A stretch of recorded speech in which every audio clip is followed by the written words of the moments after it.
Understanding the agrobiology of agrochemical formulations 2, applied. In this module, we will consider applied aspects of fungicide formulation.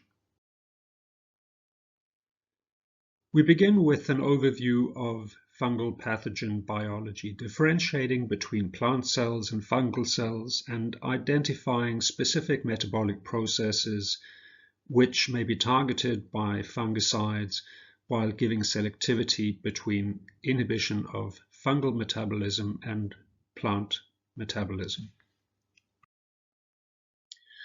We continue with an overview of fungal plant pathogens, differentiating between the true fungi or the true fungal pathogens and the fungus-like pathogens or the oomycetes.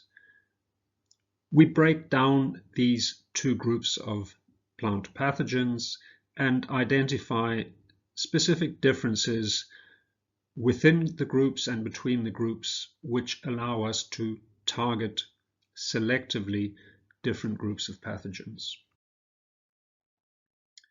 We move on to consider the difference between biotrophic and necrotrophic pathogens and what we need to bear in mind when developing fungicide strategies, formulations, and adjuvant packages to optimize targeting each of these two groups of pathogens.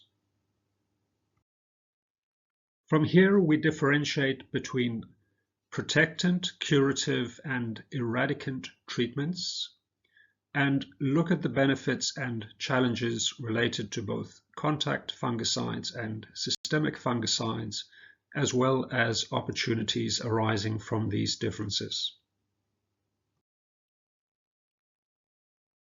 We continue with a breakdown of the key fungicidal modes of action, beginning with the inhibitors of cell membrane metabolism, specifically the ergosterol biosynthesis inhibitors, before moving on to the fungicides which inhibit respiratory processes.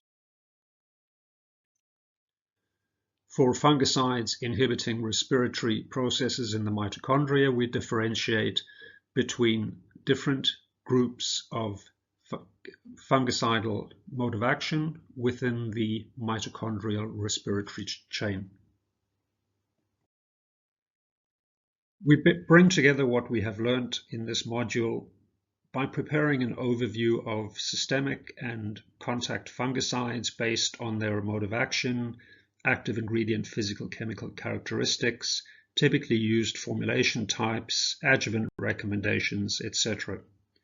The objective of these overviews is to provide a ready reference for when you will make your strategic decisions for the formulation and inclusion of adjuvant packages for specific active ingredients. Finally, in this module, we will consider two case studies based on earlier front-loading processes to identify key project relevant information in order to develop strategies for the formulation of contact fungicides with mancozeb and copper providing the examples, as well as systemic fungicides where we look at some of the challenges and opportunities within optimizing triazole formulations.